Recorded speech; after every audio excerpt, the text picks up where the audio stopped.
Bonsoir. Donc, pour cette dernière présentation des journées Perl, je vais vous parler, comme pratiquement chaque année, des expressions régulières de Perl et de PCRE. Même si c'est surtout de Perl. D'ailleurs, j'ai fait quelques petits ajustements, histoire de dire qu'il y a des petites différences. Ceux qui étaient déjà là les fois précédentes pour s'amuser au jeu des cette erreur. Alors, dans un tout petit rappel théorique, les expressions régulières, c'est basé sur la théorie des automates et des langages formels. Les grammaires de Chomsky et assimilées.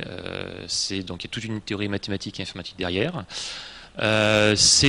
Donc les grammaires, plus précisément ici, sont les grammaires de recherche de correspondance, avec en particulier, on a deux grandes classes en fait de grammaires, enfin d'automates plus précisément, qui sont les DFA et les NFA, les DFA déterministiques finite automaton et les NFA les non déterministiques finite automaton. C'est-à-dire ce sont des automates à état fini dans les deux cas, qui sont là pour explorer la grammaire, l'ensemble des possibles génériques par les grammaires. La différence en fait entre les deux étant la gestion du retour arrière, ça va être quelque chose qu'on va voir à plusieurs reprises dans la présentation, puisque justement les DFA, comme le nom l'indique, ils sont déterministes, les NFA ne sont pas déterministes, c'est-à-dire on ne sait pas à l'avance comment ils vont s'arrêter, quand est-ce qu'ils vont rester, ou même est-ce qu'ils vont s'arrêter. Les DFA, en gros, on le sait à l'avance. C'est ce qui fait qu'ils sont beaucoup plus performants, mais qu'ils ont aussi beaucoup moins de fonctionnalités. Donc un tout petit rappel historique justement. Les toutes premières expressions régulières, c'était dans ED, QED, grep, où c'était au début ce qu'on appelait, les expressions régulières, qu'après on a renommé BRE pour Basic Regular Expression, qui ensuite ont été étendues en ERE, Extended Regular Expression. Ensuite étendues et normalisées dans la bibliothèque POSIX, qui gère les deux. Ensuite, Perl 5, Perl est arrivé, comme dit Larry Wall, il a pris une bibliothèque, il en a fait quelque chose d'horrible. Ce sont devenus l'expression régulière Perl, qui était tellement bonne que, donc c'était Hazel pour Postfix qui a voulu récupérer ça, qui a réimplanté PCRE, Perl Compatible Regular Expression, qui sont utilisés à peu près partout, avec quelques autres moteurs un peu similaires du type Onigorama qui sont utilisés en Ruby. On peut signaler aussi RE2, alors je me suis trompé, c'est un DFA, pas un NFA.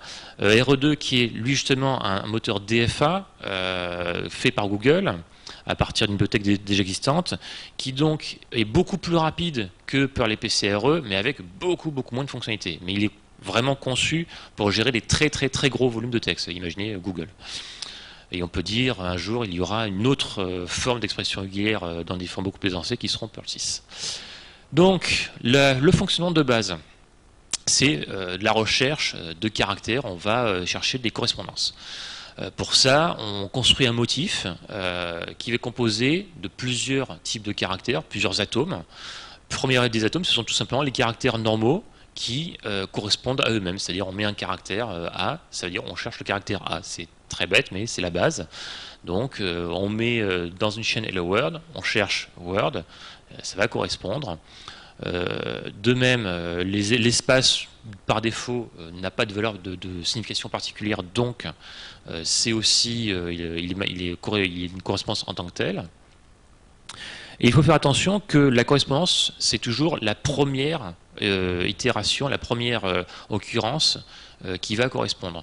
Donc, dans une phrase comme ça, si on cherche le mot hat, on pourrait se dire, bon, en fait, je cherche le mot hat, oui, sauf qu'en fait, dans that, il y a déjà les trois lettres HAT. C'est quelque chose qui peut assez facilement perdre les débutants. Là, c'est assez évident, mais parce que les deux sont à côté, mais quand c'est séparé par beaucoup plus de caractères, on peut ne pas s'en rendre compte. Donc pour ça, on verra plus loin des manières d'éviter ce genre de choses.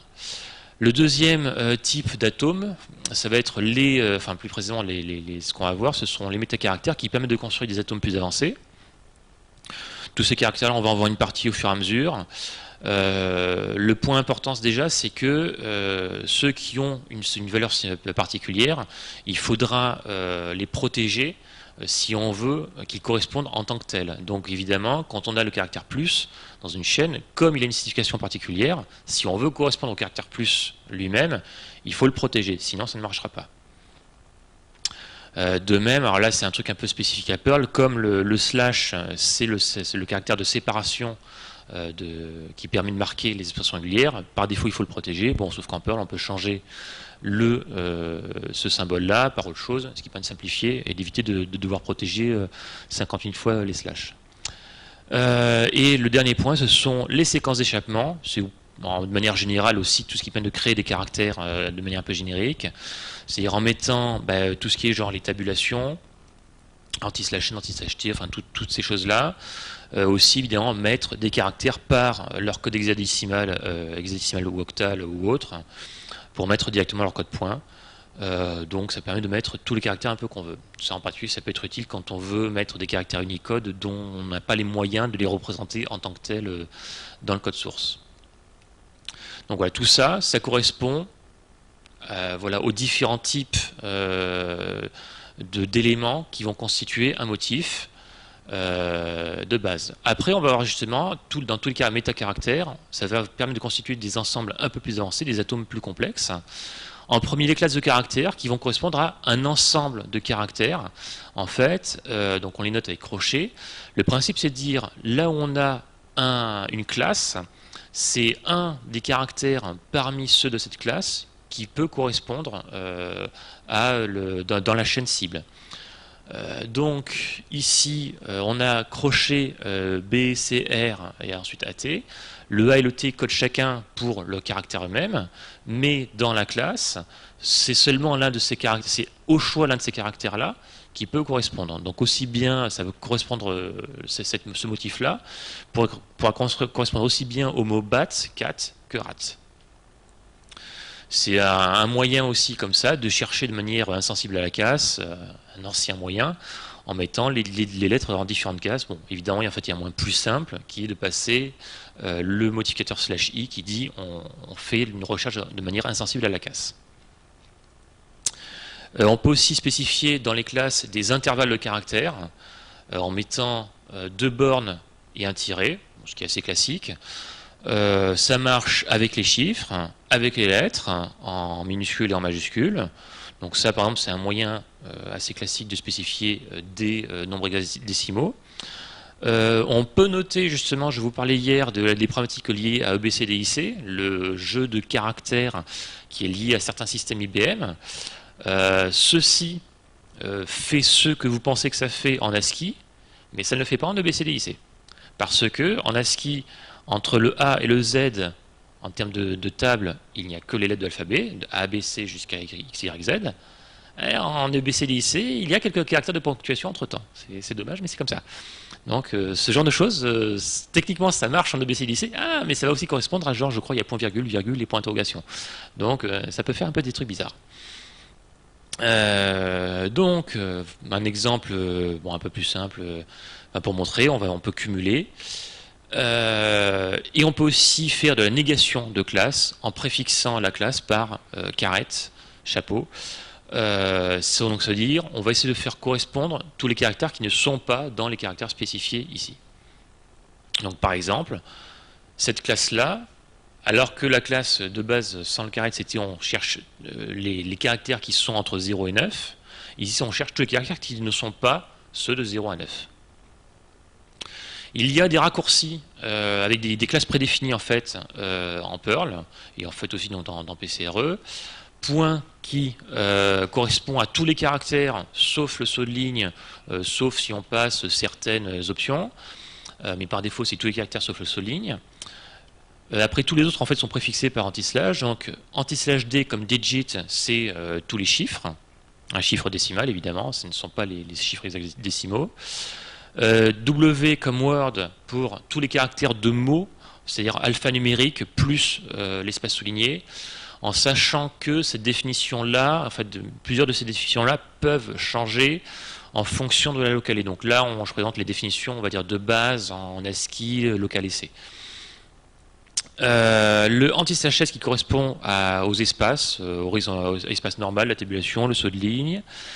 Espace H, c'est l'espace horizontal, mais c'est en fait tous les types d'espaces horizontaux. Et le V, l'espace vertical, et là il y en a un qui doit manquer, c'est anti/grand R, qui correspond à tous les sauts de ligne. En sachant que justement, maintenant qu'on commence à mettre Unicode dans l'eau, ça rajoute aussi des tas d'espaces supplémentaires, donc on a déjà entendu parler. Donc par exemple, dans anti/H, je crois que j'avais noté qu'il y a quelque chose comme 12 espaces différents, dont, non peut-être même encore plus, je crois qu'il y a une bonne demi-douzaine d'espaces nuls ou semi-nuls, des espaces mathématique, un espace spécifique pour le script mongolien et des tas de trucs comme ça. Donc c'est assez amusant. Donc bon, globalement, ça, on va dire, ça fait ce qu'on veut, mais ça peut correspondre en fait à beaucoup plus de caractères que ce qu'on croit. Il y a beaucoup plus d'espace que juste le simple espace et la tabulation. Et il y a aussi donc des classes négatives prédéfinies, qui sont en fait simplement les mêmes que tout à l'heure, mais en majuscule. Donc quand il s'agit de rendre tout ce qui n'est pas un chiffre, quand il s'agit de jouer tout ce qui n'est pas un caractère de mot, etc. Donc quelques exemples de classes, enfin quelques exemples plutôt d'utilisation de ces classes. Par exemple, comme avec ce motif-là, des anti/d de points, pour essayer de correspondre à un format d'heure, pour essayer de chercher un chiffre préfixé d'un signe, puisque par défaut, anti/d ne contient pas les signes plus ou moins. Et aussi, il faut noter, c'est vrai que ça j'ai oublié de préciser, que dans une classe, la majeure partie des autres caractères spéciaux perdent leur signification. Donc, à peu près tous les métacaractères en fait perdent leur signification. Donc, aussi bien le point que, alors bon, anti-slash quand il est lui-même protégé, accolade, parenthèse, plus, etc., correspondent en fait à eux-mêmes. Donc, par exemple, le point ici, ça correspond à un point. C'est un des moyens pour justement chercher facilement aussi protéger les métacaractères. Donc un autre mécanisme qu'on va utiliser justement dans les expressions régulières pour les positionner, ce sont les encres, c'est-à-dire pour dire on veut chercher. Alors la première encre, c'est pour ancrer la recherche dans certaines parties du motif de la chaîne destination, de la chaîne cible. La première encre, c'est caret pour chercher en début de la chaîne. Donc par exemple, si on a une chaîne ici, beau soleil, et si on cherche caret soleil, ça ne pourra pas correspondre puisque soleil n'est pas en début de chaîne. A l'inverse, il y a dollar qui permet de chercher en fin de chaîne, donc de manière un peu symétrique. Si on cherche beau dollar, ici, il ne pourra pas correspondre. Par contre, si on cherche soleil dollar, il correspondra puisque il est bien en fin de chaîne. Avec cette petite chose intéressante qui est que dollar, en fait, c'est un peu intelligent, et si le dernier caractéristique est un saut de ligne, ça va correspondre malgré tout. Donc, ça cherche un peu en fin de chaîne ou de ligne. Et on a la dernière encre, on va dire un peu commune qu'on va rencontrer, qui est le anti/b comme boundary, la frontière de mots, donc en fait qui intervient entre un anti/w et un anti/grand W, c'est-à-dire entre un caractère de mot et autre chose qu'un caractère de mot. En sachant que ça correspond aussi, ça peut être aussi les débuts de chaîne ou fin de chaîne. Donc par exemple, voilà, c'est une illustration que ça peut se produire en début de chaîne. Anti/b beau, on va chercher donc boundary. Ici, on a bien en fait une boundary puisqu'on n'a rien avant, on a un mot, donc ça correspond. Si par contre on rajoute un anti/b ici, ça ne pourra pas fonctionner puisque après le U ici, on a un S, ce sont deux caractères de mots, donc il n'y a pas de frontière de mots, donc ça ne correspond pas. Et de la même manière, ici, ça ne correspondra pas non plus. Si je vais un peu vite, n'hésitez pas à poser des questions, enfin sinon on pourrait toujours en poser là après, mais n'hésitez pas à m'interrompre et à poser des questions. Donc, un point suivant, ce sont les quantifieurs qui vont permettre de spécifier combien de fois on va répéter un motif, enfin un atome. Alors, les quantifieurs, on a étoile pour 0 ou plusieurs fois, plus pour une fois ou plusieurs fois, point d'interrogation pour 0 une fois, et avec accolade et des valeurs, on peut spécifier entre, soit un nombre exact de valeurs, soit entre telle et telle valeur. Alors quelques petits exemples. Pour par exemple trouver un moyen pour correspondre ici avec plusieurs A, on va mettre ici un plus derrière ce A. On peut, alors c'est équivalent en fait, le plus c'est équivalent à spécifier accolade 1, virgule, pour dire une ou plusieurs fois. Mais c'est évidemment, si on met ici 5 au lieu de 1, ça ne correspondra pas puisqu'on n'a que 3 ici dans la chaîne destination. Donc ça ne peut pas correspondre. Donc là, voilà, c'est un autre petit exemple. Ça, c'est un moyen, on va dire, assez naïf, très simple pour essayer de vérifier une adresse IP. On cherche, est-ce qu'on a donc 4 fois des chiffres répétés. Bon, c'est vraiment très très naïf. Une autre manière, ici, un autre exemple ici, c'est en cherchant une adresse email. Pareil, c'est une recherche très naïve. Et là, c'est pour correspondre, voilà, c'est pour dire aussi que les quantifieurs, par défaut, ces quantifieurs-là sont avides, c'est-à-dire que ici on a 4A, ici on spécifie A+. Ce A+, en fait, il va essayer de prendre le plus de A possible. Donc ici, il va aspirer, il va correspondre au 4A. Ça va être important pour les quantifieurs suivants qui vont arriver, puisqu'en fait, lui, c'est ce qu'on appelle le quantifieur avide. Ils essayent de prendre le plus de correspondance possible dans la chaîne destination. Et justement, un peu l'opposé, ce sont les quantifieurs non avides, puisqu'il y a des fois où ce comportement est problématique. Donc, ça a été introduit en Perl 5.8, je crois, ou 5.6. Les quantifieurs non avides, en fait, on rajoute derrière les quantifieurs déjà existants pour interrogation, pour dire, on essaie de prendre donc 0 une ou plusieurs fois, mais au plus tôt. C'est-à-dire que du moment qu'il a assez de caractères pour répondre aux critères, il va s'arrêter. Alors on va prendre quelques exemples pour essayer d'expliquer ça. Donc si on prend par exemple ce A+, et qu'on rajoute le point d'intégration, donc on transforme le quantifieur en non avide, ici il va examiner le premier A, il va dire donc on me demande au moins un A, mais de manière non avide. Ah ben en fait c'est bon. Dès le premier A, il va être satisfait et il n'aura pas besoin d'aller plus loin. Donc ici il s'arrête dès le premier A. Si on rajoute quelques caractères en plus, ici on prend justement A+, point d'interrogation, B, étoile, point d'interrogation. Alors le motif, il regarde, il dit j'ai un A, on me demande un A, j'ai un A, ok. Maintenant on me demande un B, ah mais c'est 0 ou plusieurs fois de manière non avide, donc si j'en ai 0 ça convient. Donc en fait, dès le premier A, et sans avoir un seul B, ça va correspondre, et donc il va renvoyer vrai et renvoyer le premier A. C'est là où il faut un peu se méfier, parce que justement ici, un non-avide sur un étoile, en fait, c'est-à-dire que ça va généralement ne jamais correspondre. Et il faut bien spécifier ici, justement, par exemple, si on met un plus, il va par contre être bien obligé de récupérer tous les A et de récupérer au moins un B avant de correspondre et de renvoyer 4A suivi du B. Et le dernier type de quantifieurs qui ont été ajoutés en 5.10 et PCR7, c'est les possessifs alors on rajoute en fait un plus derrière. Et là, on commence justement à voir les problématiques de retour arrière. C'est que il va en fait essayer de correspondre, de faire la correspondance, mais il ne va jamais rendre. C'est-à-dire que il ne va même pas, si ça ne correspond pas presque du premier coup, il n'essaye même pas de revenir en arrière et d'essayer sur une branche différente. C'est très intéressant justement pour essayer de contrôler le retour arrière, limiter le nombre de fois où ça arrive, pour éviter que le moteur perde son temps pour essayer des branches qui en fait ne pourront pas fonctionner. Donc on va voir ça avec quelques exemples. Ici, donc on reprend toujours nos 4A, A+, et on rajoute un A.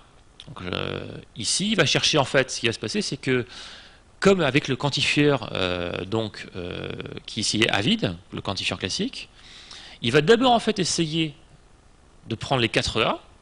Le A+ va dire, on va essayer de prendre les 4A, il dit, maintenant on me donne un nouveau A, mais j'ai plus rien. Donc ça échoue. Et donc, retour arrière, il va essayer maintenant, on va essayer avec 3A, A+, il y a 3A, il est content, maintenant on me demande un A, ça correspond. Et donc là, ça va résoudre. Donc en fait, c'est là où on voit justement l'aspect avide, s'il prend le plus possible, et puis après, il va essayer de revenir en arrière. Si on fait inversement avec un quantifieur non avide, il va en fait d'une certaine manière partir de l'autre côté, et il va d'abord regarder, voilà, on me demande ici un A, on me demande A+, mais de manière non avide, et puis un A, donc il va avoir ici un A, il va prendre un autre A, et là il est content. Donc là en fait il va répondre dès le premier A. Et si maintenant on fait avec le quantifieur possessif, A++ A, donc en fait il va un peu commencer comme celui-là, le A++ va essayer d'avoir les 4 A, et après quand on lui demande le dernier A et qu'il n'en a plus, eh bien, il dit échec, sauf que là où le quantifieur avide, lui, il commence à faire du backtracking pour essayer une nouvelle solution, lui, échec, il n'essaye rien d'autre, et donc ça échoue. C'est la grosse différence, donc là évidemment les exemples sont assez triviaux pour être faciles à comprendre, mais ça a vraiment été conçu pour justement limiter le retour arrière dans des cas plus complexes. Donc un peu pour résumer justement, c'est un peu du dessin ASCII pas très clair, mais c'est un peu pour montrer le sens de progression, c'est que le quantifieur bit finalement part de la fin de la chaîne et remonte un peu au fur et à mesure. Le quantifieur non avide, d'une certaine manière, va presque partir du début de la chaîne et puis aller plus loin au fur et à mesure que c'est nécessaire. Et la recherche possessive, en fait, presque essaye de faire une correspondance en un seul coup, et si ça ne marche pas, ça échoue et il essayera d'autres. Ce qui est très utile, encore une fois, pour les expressions complexes. Le point suivant assez important, ce sont les groupes. Une fois qu'on a fait toutes ces correspondances, on va commencer à vouloir essayer de récupérer les résultats ou de grouper ça pour faire des expressions plus complexes. Donc justement, c'est les groupes qu'on va noter avec des parenthèses. Par défaut, les groupes sont capturants, et justement, ça permet de récupérer les résultats des recherches pour s'en servir plus loin dans une recherche ou pour les récupérer en dehors de la recherche et en faire d'autres traitements. En interne, on va les référencer avec anti/1, anti/2, etc. au sein même du motif. En Perl, à l'extérieur du motif, on va les référencer avec $1, $2, etc. Donc le numéro ici étant le numéro du groupe, en fait on compte les parenthèses ouvrantes à partir du début du motif. C'est le truc qui n'est pas forcément super simple. Et on peut aussi faire des groupes non capturants, parce qu'évidemment les groupes capturants, comme ça consomme de la mémoire, puisqu'il faut que le moteur se souvienne des données qui stockent des buffers et tout, ça consomme, ça met en place toute une mécanique qui est assez consommatrice. On peut faire des groupes non capturants qui sont beaucoup plus rapides et permettent simplement de faire des motifs complexes avec des alternatives et tout, ce qu'on va voir un peu plus tard. Alors quelques exemples, donc on reprend un peu des exemples de tout à l'heure. Donc par exemple ici avec un anti-CHW, anti-CH+, un espace, on peut faire un groupe, et à ce groupe on peut lui-même lui appliquer des quantifieurs pour faire une correspondance multiple. Ici, ça c'est un autre exemple un peu de recherche d'adresse IP, pour un peu en factorisant le côté, pour éviter en fait de répéter le même groupe plusieurs fois. Ici, on utilise un groupe non capturant justement, puisqu'en fait, récupérer les composants en eux-mêmes n'a absolument qu'un intérêt. Et donc après, si on veut récupérer l'adresse IP en elle-même, on va rajouter un groupe capturant autour de tout ça. Et là, c'est un exemple d'utilisation anti/1 pour retrouver un mot répété en utilisant une référence. Alors, et en fait, ça, c'est un exemple assez simple où ça a marché. On verra plus tard le problème, c'est que ce sont des références qui sont forcément absolues, puisque la numérotation se fait par rapport au début du motif, donc ça peut être complexe quand on veut faire des expressions qu'on construit à partir de sous-motifs, mais on verra qu'il y a des solutions maintenant pour corriger ce problème-là. Un autre point donc assez intéressant, une fois qu'on a les groupes, ça va être de faire des alternatives au sein de ces groupes, donc mettre des alternatives de sous-motifs. Donc on met un groupe et en fait on va avec le character pipe dire proposer qu'en fait ce soit plusieurs sous-motifs possibles au sein de ce groupe là. Donc ici ça permet de faire une correspondance pour trouver par exemple ici différents verbes, différents objets pour faire par exemple un type d'analyse de ligne de commande comme les commandes IP ou les commandes qu'on a dans certains types de routeurs. Donc on va faire ça on fait un groupe, on spécifie les différentes possibilités séparées par le character pipe. Alors on a justement après ce problème qui va arriver quand on commence à avoir des alternatives qui elles-mêmes contiennent des groupes. C'est que la numérotation se faisant encore une fois depuis le début du motif, mais ça ne tient pas compte des problématiques de type que ce sont dans des branches différentes. Donc en fait, tous les groupes capturants, donc ici on a 7 groupes capturants. Si on a donc ce groupe-là, cette alternative assez complexe, pour savoir en fait dans quelle branche on est passé, il va falloir qu'on teste d'abord genre $2, puis $3, puis $5, et si on avait encore d'autres branches, il faudrait qu'on teste dans plusieurs autres types de branches. Donc c'est ce qui rendait un peu des tas de tests dans enseignement un peu un petit peu embêtant, parce qu'il fallait qu'on teste plusieurs verbes différents pour savoir finalement qu'est-ce qu'on avait trouvé comme résultat. Donc une solution à ça, qui a été ajoutée dans Perl 5.10, si j'ai bonne mémoire, c'est ce qu'ils appelle la remise à zéro de branche. En fait, on fait un groupe spécial donc avec point d'intégration pipe, où à chaque fois, en fait, on numérote les groupes capturants au sein de chaque branche, comme en fait s'ils étaient tout seuls. Alors ça paraît un peu bizarre quand on dit ça comme ça, mais en fait c'est finalement beaucoup plus naturel, puisque au lieu de devoir savoir tout à l'heure, voilà, est-ce qu'il faut regarder le groupe 2, 3, enfin 5, 7, etc. On va essayer de prendre toujours, dans chacune des branches, c'est toujours, le premier groupe, ça va toujours être le groupe numéro 2. Donc ça avantage qu'en sortie d'une expression complexe comme ça, on n'a plus qu'une seule variable à tester, qui est $2. Et le groupe capturant suivant, ce sera simplement le groupe, le numéro sera celui qui suivra le groupe le plus élevé dans les branches, ce qui est là aussi assez naturel. Donc ça paraît un peu complexe comme ça, mais en fait à l'utilisation, c'est assez naturel en termes de simplicité, puisque derrière, on n'a plus qu'une seule variable à tester. Alors tout ça, donc, ce sont des choses assez sympathiques, mais l'un des problèmes qu'on a, c'est que les captures étant numérotées de manière absolue, enfin non, elles sont probablement déjà elles sont numérotées, mais on avait un peu des problèmes pour écrire ça en fonction. Alors c'est surtout que là j'ai pas illustré, mais c'est que la syntaxe anti/1, 2, etc. pouvait être ambiguë, pouvait poser problème parce que un anti/3 n'est valable que si le groupe 3 existe et a été affecté.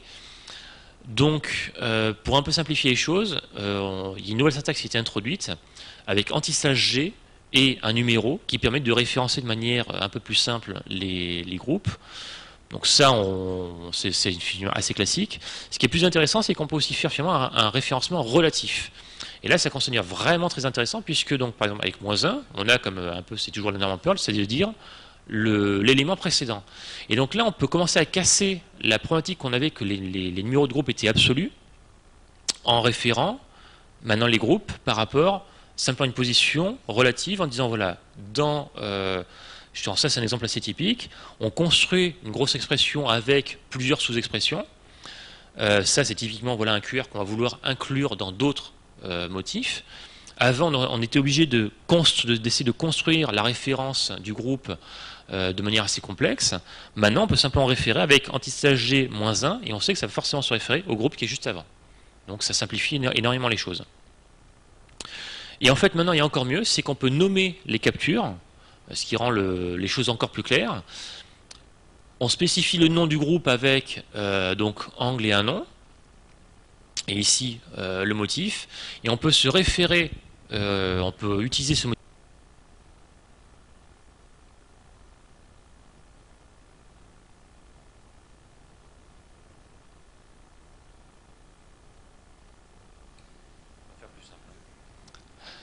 Donc, on peut référer la capture, enfin ce qui est la valeur qui a été capturée avec, alors suivant, on a plusieurs syntaxes, anti/k ou anti/g. La raison de toutes ces valeurs, c'est pas juste parce que en Perl on aime bien d'avoir plus de manières de faire les choses, c'est parce qu'en fait,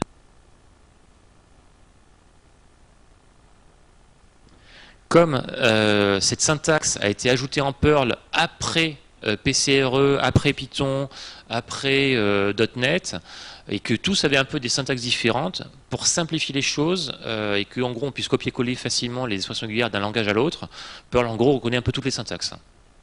Donc là-dessus on n'est pas limité. Donc si on prend l'exemple de tout à l'heure, maintenant l'avantage c'est qu'on peut lui donner un nom à ce groupe capturant et référer à ce nom-là juste derrière, ce qui rend les expressions régulières un peu complexes beaucoup plus lisibles.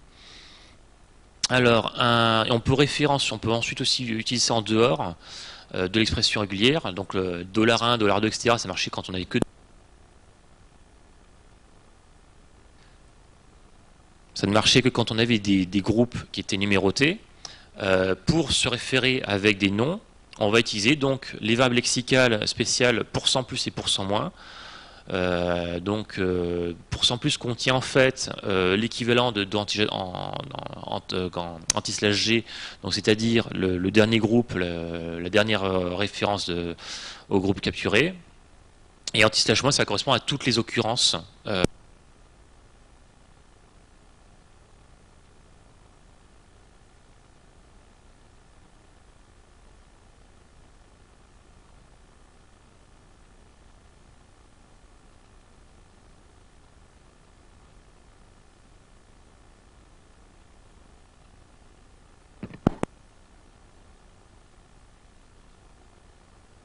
Voilà. On va pas trop le bouger. Alors, si on trouve que ce sont des noms absolument horribles, comme c'est souvent le cas avec Perl, on peut changer ces noms-là avec ce module qui permet de donner de meilleurs noms à ces variables-là. Alors bon, je vais assez vite, vu que je montre l'expression régulière de manière très, très rapide, en à peine 40 minutes, ce qui est absolument ridicule. En fait, il y a des tas de choses que je n'aborde pas. Donc, il y a tous les modificateurs, tout cela. Donc, il y en a certains qui sont assez classiques comme IMSX. Il y en a d'autres qui sont plus récents comme P, R, A, D, L, U, qui sont liés à toutes les gestions Unicode et tout. L'assertion keep qui est très très sympa, celle-là je vous la recommande, je vous recommande d'aller lire la doc, elle est vraiment super pratique. L'assertion G que Stéphane adore particulièrement pour faire un peu de l'analyse à la YAC et LEX. Il y a aussi toutes les assertions de longueur nulle de recherche alentour positive ou négative, dont les noms complets sont à chaque fois absolument imprononçables. Encore quelques autres choses que je n'aborde pas, les ensembles de classes que je vous ai présentés l'an dernier, qui sont une nouveauté de Perl 5.18, qui permettent de construire des classes avec des opérateurs de classe, tout ce qui est évaluation de code à la volée, qui est relativement complexe, tout ce qui est les verbes de contrôle qui permettent là encore d'apporter en fait un meilleur contrôle sur le retour arrière, et via tout Unicode où il faudrait déjà que j'ai les connaissances et le talent d'un Tom Christiansen pour savoir en parler, et que j'ai probablement 3 heures. Sans ça, c'est même pas la peine d'essayer d'aborder ça, et c'est absolument dantesque. Alors juste, on va faire quelque chose de très avancé, mais qui est assez rigolo. C'est tout ce qui est les motifs récursifs, parce que ça apporte quelque chose d'assez intéressant qu'on peut faire dans l'expression régulière. Alors d'abord, en fait, c'était possible, mais pas vraiment Perl 5.8, c'était de manière absolument horrible. La syntaxe est encore une fois été mise au propre d'abord dans PCRE avant d'être importée dans Perl 5.10. Le principe fondamentalement, c'est on réinvoque en fait un groupe capturant avec la syntaxe point d'interrogation Parno, où Parno c'est le numéro du groupe, le numéro de la parenthèse, ou son nom, éventuellement presser un signe pour le comprendre de manière relative. Donc quelques exemples. Donc voilà, si on met donc un chiffre, c'est 2, c'est le deuxième groupe, -1 c'est le groupe précédent, +1 ça va être le groupe suivant qui sera déclenché, 0 ou R c'est pour se réinvoquer soi-même, c'est l'appel récursif, et en person name on peut invoquer ça mais par nom. Donc on va voir voilà, un petit exemple. Un truc assez classique, c'est qui normalement était impossible en fait en expression régulière classique, c'est la reconnaissance ici de parenthèses imbriquées. On va faire ça, donc c'est un peu comme si on voulait analyser un truc de type Lisp ou DS expression. Finalement, l'expression régulière n'est pas très compliquée. Donc on a un groupe capturant. On va faire une correspondance sur une parenthèse ouvrante. On entre dans un groupe là non capturant juste pour créer une alternative. Entre un groupe dans lequel on n'entre pas en incursion, on essaie de trouver tout ce qui ne sont pas des parenthèses, c'est-à-dire tout ce qui va être ici les mots, les espaces, mais dans lequel on a dit ici avec ce signe-là pour dire on ne fait pas de retour arrière, c'est-à-dire si on échoue, justement si une parenthèse on échoue, on essaie de pas aller plus loin. Sinon, on entre en récursion dans le groupe lui-même, c'est-à-dire qu'on a, c'est-à-dire que sinon, voilà, en cas ici d'échec, c'est-à-dire qu'on va avoir une parenthèse, donc on va entrer en récursion pour aller au groupe suivant. Ici donc, c'est la fin de ce groupe-là pour justement répéter la parenthèse fermante et la fin du groupe. Alors ça paraît complexe, mais en fait, ça permet finalement d'analyser une expression de manière assez simple. Et ça permet aussi de dire que, en fait, pendant très longtemps, on disait on ne peut pas analyser du XML ou du HTML avec des expressions régulières. C'est mal. En fait, c'est vrai que maintenant, techniquement, avec les motifs récursifs, on peut. Bon, ça reste quand même mal, parce qu'il ne faut pas le faire, parce que c'est globalement assez sale, mais en fait, techniquement, maintenant, on le peut. Là où ça devient intéressant, c'est que ils ont commencé aussi à rajouter des choses un peu plus sophistiquées, qui sont de pouvoir faire des constructions conditionnelles. C'est-à-dire, en gros, c'est un genre de if and else. On met une condition ici, un motif si la condition est vraie, et l'autre motif si la condition est fausse. Avec donc la condition étant un numéro de groupe, un nom ou oui, même un bout de code Perl. Il y a encore d'autres conditions possibles. Je ne vais pas plus entrer là-dedans, mais ce qui est intéressant, déjà, ça permet de faire des mots structurés plus avancés, mais il y a surtout en fait un cas particulier qui s'appelle define, dans lequel on peut en fait créer un motif qui va exister, mais dans lequel on ne va pas entrer en récursion. Qui ne va pas être exécuté, mais dans lequel on pourra entrer en récursion. Et en fait, ça permet de définir des fonctions d'expression régulière. Et c'est là, en fait, où je voulais en venir, c'est que on peut maintenant commencer à mettre en place des choses assez avancées avec des fonctions et donc pouvoir finalement importer dans les expressions régulières qui avant étaient quelque chose de très limité, parce qu'il fallait, si on voulait faire des bibliothèques, on construit des expressions régulières de manière extérieure en créant des premiers motifs qu'on concaténait au fur et à mesure. Là, on peut commencer à faire un peu des choses plus réutilisables avec des fonctions d'expression régulière. Donc l'exemple que je vous propose, c'est on part d'une ligne qui serait un peu une espèce de ligne de log, je ne sais pas, d'un firewall ou de quelque chose comme ça, avec donc une adresse IP, une flèche, une autre adresse IP et des informations. Tu vois, tu n'es pas le seul à avoir des problèmes avec ces micros.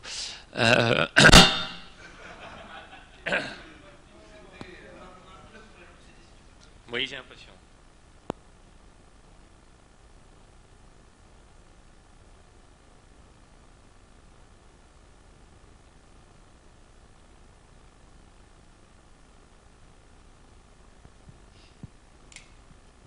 Voilà, oui, c'est terminé. Il n'y a que quelques minutes à tenir. Donc, on a une ligne de log comme ça, et donc ce qu'on fait ici, c'est qu'au lieu de classiquement ce qu'on ferait, c'est qu'on recopierait en fait, par exemple, la définition d'une adresse IP, mais plutôt que les définitions naïves que je vous ai proposées tout à l'heure, une vraie définition, un vrai motif. En fait, ici, on peut définir une fonction d'expression régulière qu'on va appeler IPADDR, qu'on va ici mettre le vrai motif. Ce bout de code-là, d'expression régulière, ne va pas être exécuté en tant que tel. Il existe dans la mémoire du moteur, mais il n'est pas exécuté. Par contre, après, on peut le référencer. Et donc ici, on va, pour faire la correspondance en fait au texte réel, on va ici faire donc par exemple un groupe capturant qu'on va appeler donc adresse source. Et ici, on va entrer en récursion dans IPADR, donc dans la vraie définition de ce motif-là. L'avantage, c'est qu'au lieu de recopier plusieurs fois le motif, c'est finalement un appel de fonction. De même pour l'adresse destination. Donc là, c'est un exemple assez simple et bon, un peu artificiel, mais ça montre qu'on peut faire finalement des choses assez sophistiquées pour éviter finalement de construire des expressions régulières par copier-coller. C'est quelque chose qu'on ne supporte pas finalement dans le vrai code, dans quel que soit le langage qu'on utilise. Donc c'est un peu dommage de devoir continuer à fonctionner par copier-coller en expression régulière, et ce mécanisme-là permet d'éviter cela. Donc, on en termine. Alors voilà, je vous donne un petit conseil, si vous voulez après faire des tests ou si vous avez besoin d'aide sur les expressions régulières, je vous conseille sur RC le canal Regeps qui est assez sympathique. Et il y a quelqu'un de ce canal en fait qui a codé un site vraiment bien foutu, regex1.com, qui permet vraiment de tester en temps réel ces expressions régulières. Il surligne les motifs, il surligne les parties de texte qui correspondent. C'est vraiment très très bien fait. Il supporte les différents moteurs du type, donc celui de PHP, PCRE qui est celui par défaut, celui de Perl, celui de Python, et plusieurs autres. Et en bibliographie, bon alors ça c'est un peu du shameless plug, le bouquin dont avec quelques personnes, aucune autre n'est présente ici, donc mais d'autres mongers, on a commis il y a quelques temps où on parle d'expression régulière, mais la référence absolue reste Mastering Recurrent Expression de Jeffrey Friedel, que vous pouvez trouver si elle n'a pas encore rangé. Wendy en vend dans la salle à côté. Ça reste la référence ultime. Il aborde toute la théorie des expressions régulières. Il aborde toutes les problématiques, les différents moteurs, tous les points de syntaxe avec des tas d'exemples. Voilà, c'est quelque chose d'absolument fondamental. Il y a un autre bouquin, c'est vrai que je l'ai pas mis, j'ai trouvé personnellement un petit peu moins bon, mais je vais comment en parler. C'est un Regeps Cookbook avec en fait des tas d'exemples d'expressions régulières un peu à utiliser dans la vie de tous les jours. Voilà, donc je suis allé un petit peu vite, désolé, mais est-ce que vous avez des questions?